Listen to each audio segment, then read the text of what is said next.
आज हम भजन संहिता के भजन 147 और भजन 148 का अध्ययन करेंगे। भजन 147। यहोवा की स्तुति करो, क्योंकि अपने परमेश्वर का भजन गाना अच्छा है, क्योंकि वह मन भावना है। उसकी स्तुति करना उचित है। यहोवा यरूशलेम को फिर बसा रहा है। वह निकाले हुए इस्राएलियों को इकट्ठा कर रहा है। वह खेदित मन वालों को चंगा करता है और उनके घाव पर मरहम पट्टी बांधता है। वह तारों को गिनता और उनमें से एक एक का नाम रखता है। हमारा प्रभु महान और अति सामर्थी है, उसकी बुद्धि अपरंपार है। यहोवा नम्र लोगों को संभालता है और दुष्टों को भूमि पर गिरा देता है। धन्यवाद करते हुए यहोवा का गीत गाओ, वीणा बजाते हुए हमारे परमेश्वर का भजन गाओ। वह आकाश को मेघों से भर देता है और पृथ्वी के लिए मेह को तैयार करता है और पहाड़ों पर घास उगाता है। वह पशुओं को और कौवे के बच्चों को जो पुकारते हैं आहार देता है। न तो वह घोड़े के बल को चाहता है और न पुरुष के बलवंत पैरों से प्रसन्न होता है। यहोवा अपने डरवैयों ही से प्रसन्न होता है, अर्थात उनसे जो उसकी करुणा पर आशा लगाए रहते हैं। हे यरूशलेम, यहोवा की प्रशंसा कर। हे सिय्योन, अपने परमेश्वर की स्तुति कर, क्योंकि उसने तेरे फाटकों के खंभों को दृढ़ किया है और तेरी संतानों को आशीष दी है। वह तेरी सीमा में शांति देता है और तुझको उत्तम से उत्तम गेहूं से तृप्त करता है। वह पृथ्वी पर अपनी आज्ञा का प्रचार करता है। उसका वचन अति वेग से दौड़ता है।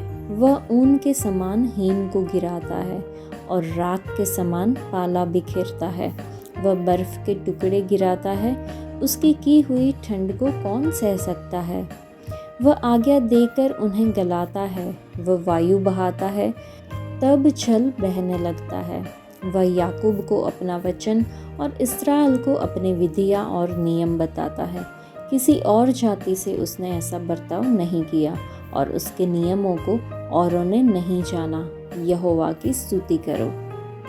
इस भजन में हमने लिखा है, यहोवा अपने डरवैयों ही से प्रसन्न होता है, अर्थात उनसे जो उसकी करुणा की आशा लगाए रहते हैं। भजनकार ने भजन की शुरुआत यहोवा की स्तुति से की है। स्तुति का यह प्रदर्शन यहोवा को किसी भी अन्य प्रकार की औपचारिक सेवा से अधिक सुखद लगता है। जब लोगों के होठों से यह स्तुति निकलती है तो स्वर्ग आनंदित होता है। कभी कभी हम सोच सकते हैं कि वास्तव में परमेश्वर को क्या प्रसन्न करता है। यह हमारी उपलब्धियां, सामर्थ्य या हम खुद को कितना परिपूर्ण समझते हैं उससे संबंधित नहीं है। परमेश्वर तब प्रसन्न होते हैं जब हमारे पास दो सरल चीज़ें होती है। एक हृदय जो उनका आदर करता है और उनके कभी न खत्म होने वाले प्रेम पर भरोसा। जब हम प्रभु का भय मानते हैं और उनका आदर करते हैं तो हम स्वीकार करते हैं कि वह कौन है। संपूर्ण संसार का सृजनहार, सभी चीज़ों का शासक और एकमात्र जो हमारे दिलों की गहराई को जानते हैं। ये विश्वासपूर्ण भय हमें उन पर भरोसा करने और अपने जीवन को उनकी इच्छा के अधीन करने के लिए प्रेरित करती है। परमेश्वर के दृढ़ प्रेम पर आशा करना उन्हें प्रसन्न करने की दूसरी कुंजी है। उनका प्रेम दृढ़ है, अपरिवर्तनशील, विश्वसनीय और स्थिर है।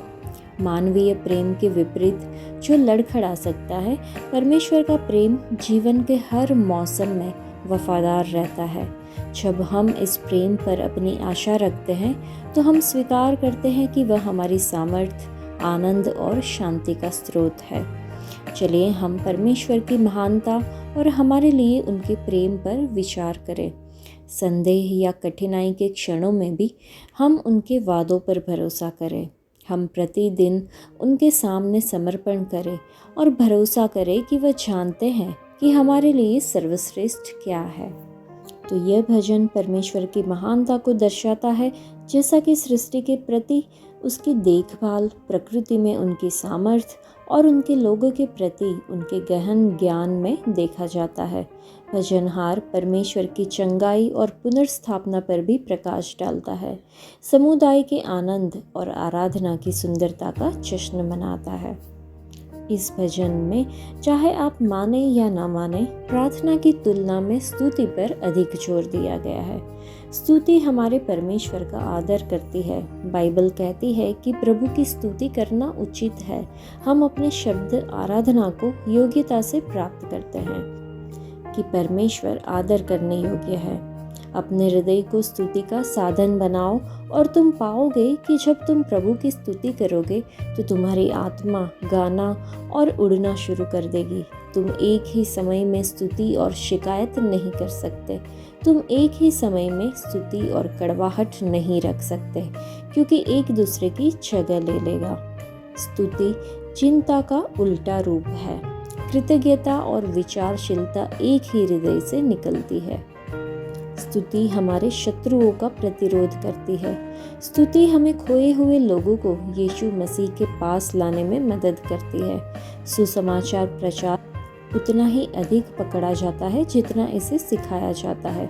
जब हम उनकी स्तुति करते हैं तो वह अपने लोगों के चारों ओर सुरक्षा की एक रेखा बना देते हैं। स्तुति और शांति एक दूसरे से अभिन्न रूप से जुड़ी हुई है। स्तुति हमारी निर्भरता को भी याद दिलाती है। जब कोई व्यक्ति देखता है कि वह परमेश्वर पर कितना निर्भर है तो वह उनको स्तुति करना चाहता है, क्योंकि स्तुति उन्हें गतिशील रूप से कार्य करने के लिए प्रेरित करती है। स्तुति हमारे दिल की स्थायी आदत होनी चाहिए। भजन 148। यहोवा की स्तुति करो। यहोवा की स्तुति स्वर्ग में से करो, उसकी स्तुति ऊंचे स्थानों में करो। हे उसके सब दूतों, उसकी स्तुति करो। हे उसकी सब सेना, उसकी स्तुति करो। हे सूर्य और चंद्रमा, उसकी स्तुति करो। हे सब ज्योतिमय तारागण, उसकी स्तुति करो। हे सबसे ऊंचे आकाश और हे आकाश के ऊपर वाले जल, तुम दोनों उसकी स्तुति करो। वे यहोवा के नाम की स्तुति करें, क्योंकि उसने आज्ञा दी और ये सिरजे गए, और उसने उनको सदा सर्वदा के लिए स्थिर किया है, और ऐसी विधि ठहराई है जो टलने की नहीं। पृथ्वी में से यहोवा की स्तुति करो। हे समुद्री अजगरों और गहरे सागर, हे अग्नि और ओलो, हे हिम और कुहरे, हे उसका वचन मानने वाली प्रचंड वायु, हे पहाड़ों और सब टीलों, हे फलदायी वृक्षों और सब देवदारों, हे वन पशुओं और सब घरेलू पशुओं, हे रेंगने वाले जंतुओं और हे पक्षियों, हे पृथ्वी के राजाओं और राज्य राज्य के सब लोगों, हे हाकिमों और पृथ्वी के सब न्यायियों, हे जवानों और कुमारियों, हे पुरनियों और बालकों। यहोवा के नाम की स्तुति करो, क्योंकि केवल उसी का नाम महान है। उसका ऐश्वर्य पृथ्वी और आकाश के ऊपर है, और उसने अपनी प्रजा के लिए एक सिंग ऊंचा किया है, अर्थात इस्राएलियों के लिए और उसके समीप रहने वाली प्रजा के लिए स्तुति करने का विषय है। यहोवा की स्तुति करो। इस भजन में समस्त सृष्टि को प्रभु की स्तुति करने के लिए बुलाया गया है। स्वर्ग से लेकर धरती तक हर तत्व और प्राणी को आराधना में शामिल होने के लिए बुलाया गया है। ये भजन दर्शाता है कि स्तुति केवल मानवता तक सीमित नहीं है, बल्कि ये पूरी सृष्टि को शामिल करती है, जो परमेश्वर की महिमा को दर्शाती है। परमेश्वर की सृष्टि की सुंदरता और उसे महिमा देने में अपनी भूमिका को पहचाने। अपनी स्तुति कलीसिया से परे जीवन के सभी पहलुओं तक फैलाए। इस भजन के लेखक ने पूरी सृष्टि से स्वर्ग और पृथ्वी से सृष्टिकर्ता की स्तुति करने के लिए कहा, क्योंकि उसने उन सभी को उत्पन्न किया, उनका पालन पोषण किया और उन पर नियंत्रण किया। लेखक ने सबसे पहले सभी स्वर्गदूतों, सभी स्वर्गीय सेनाओं, सूर्य, चंद्र, चमकते सितारे, सबसे ऊंचे स्वर्ग और आकाश के ऊपर के जल से, स्वर्ग से यहोवा की स्तुति करने के लिए कहा, क्योंकि उनकी आज्ञा से उन्हें बनाया गया था और उसने उन्हें हमेशा हमेशा के लिए स्थापित किया है। फिर लेखक ने बड़ी समुद्री जीवों, सभी महासागर की गहराई, बिजली, ओले, बर्फ, बादल, तूफानी हवाओं से जो उनकी आज्ञा का पालन करते हैं, पहाड़ों, सभी पहाड़ियों, फलों के पेड़ों, सभी देवदारों, जंगली जानवरों, सभी मदेशियों, छोटे जीवों, उड़ने वाले पक्षियों, पृथ्वी के राजाओं और सभी राष्ट्रों, राजकुमारों, पृथ्वी पर शासकों, युवा पुरुषों, महिलाओं, बूढ़ों और बच्चों से पृथ्वी से प्रभु की स्तुति करने के लिए कहा। फिर लेखक ने सारी सृष्टि से यहोवा के नाम की स्तुति करने को कहा, क्योंकि केवल उनका नाम ही महान है। उनकी महिमा पृथ्वी और आकाश से ऊपर है।